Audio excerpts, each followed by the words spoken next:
Hello friends, welcome to आचूज life sciences. आज इस वीडियो के अंदर हम फॉस्फेटेज टेस्ट के बारे में पढ़ने वाले हैं।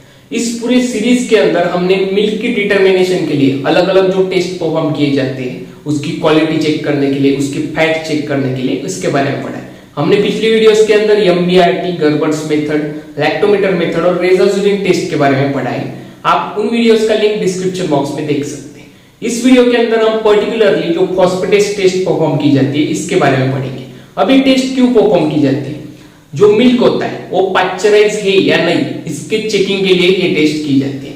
Is to check the efficiency of milk which is either pasteurise or raw milk. अब आपको पता चल सकता है कि जो मिल्क आप कंज्यूम कर रहे हैं वो पाश्चराइज है या फिर डायरेक्टली रॉ मिल्क है।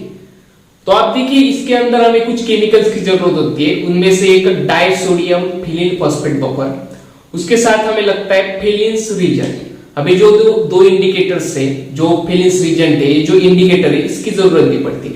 आप देखिए, अगर मुझे मिल्क चाहिए, देखिए मिल्क का डिटरमिनेशन करना है तो एक ट्यूब के अंदर मैं लूंगा रॉ मिल्क, इसके अंदर हो गया रॉ मिल्क, और दूसरी जो ट्यूब होती है इसके अंदर ये हो गया पाश्चराइज्ड मिल्क।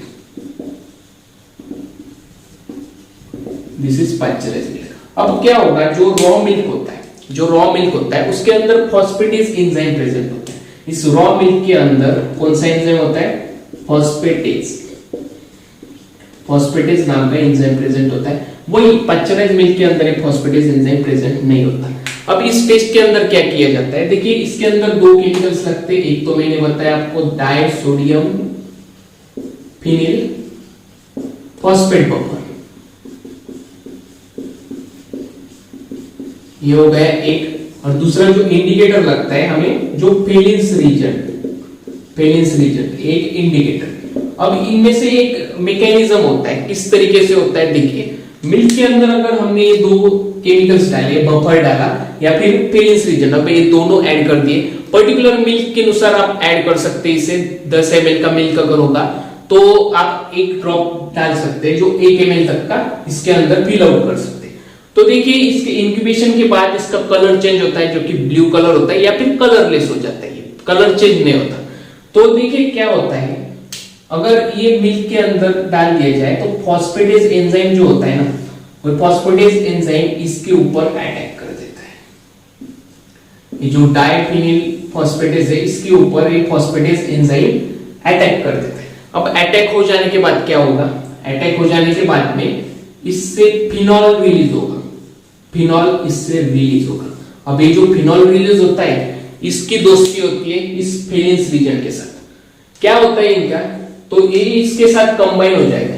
फिनॉल जो है वो ये फेलिन रीजन के साथ कंबाइन हो जाएगा, इन दोनों की दोस्ती हो जाती है। तो कंबाइन हो जाने के बाद में अगर इस पर्टिकुलर सैंपल को अगर हमने इंक्यूबेट किया तो इंक्यूबेट करने के बाद में हमें ब्लू कलर मिलेगा, ब्लू कलर हमें मिलेगा इंक्यूबेशन के बाद में, ब्लू कलर इंक्यूबेशन के बाद में मिलेगा। कैसे रिएक्शन होती है डायरेक्टली आप देखिए, यहाँ पर मैं ड्रॉ कर देता हूँ। अगर ये मिल्क का सैंपल है, पर्टिकुलर मिल्क का सैंपल है, इसे अगर हम इंक्यूबेट करें, तो दो रिजल्ट आएंगे। एक ट्यूब के अंदर क्या आएगा, इसमें ब्लू कलर आएगा, और दूसरे के अंदर कोई कलर नहीं आएगा।